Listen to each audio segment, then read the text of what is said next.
A normal distribution has one of these characteristics where mean, median and mode are all equal.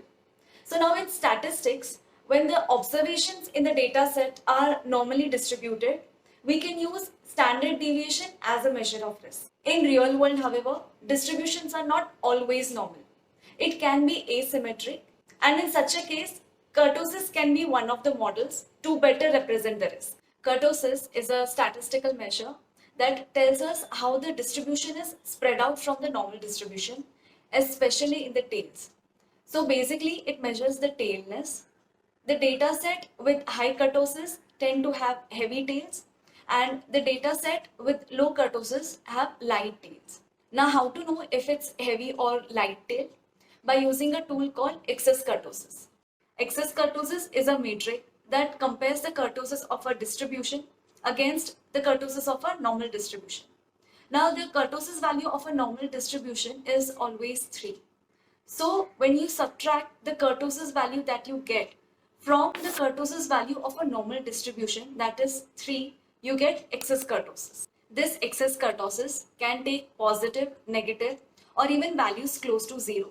And with the help of these values, we'll be able to classify different types of kurtosis, which is our next topic.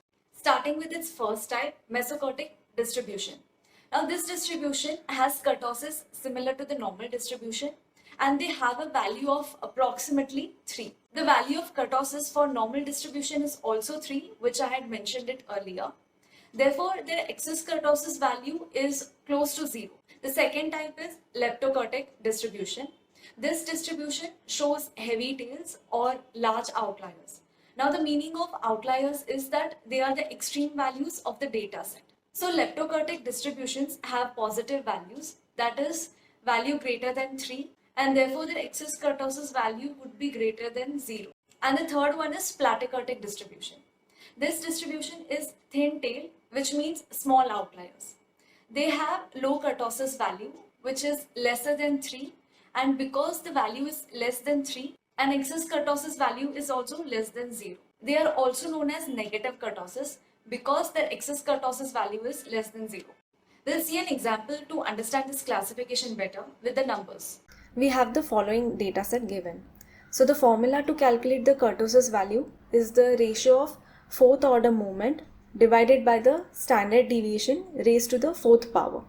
Elaborating it further, we first start by calculating the mean and standard deviation, adding all the observations and dividing it by the total number of observations gives us mean of 50.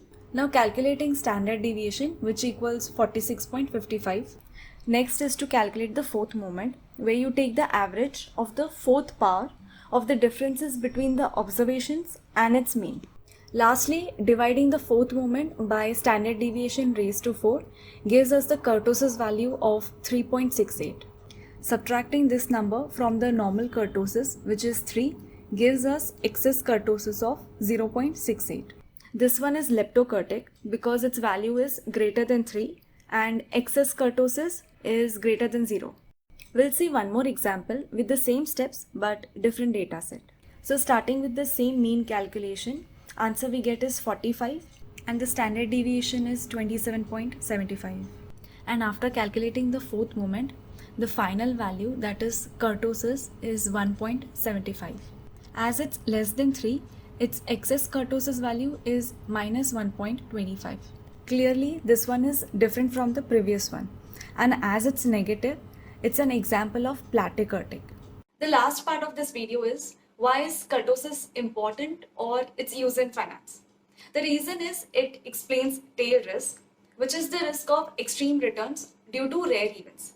Now, if such rare events occur more often, then the investment has high kurtosis, which means it has a high probability of extremely high or extremely low returns. On the other hand, if any investment has low kurtosis, then there is a low probability of extreme returns and therefore less risk.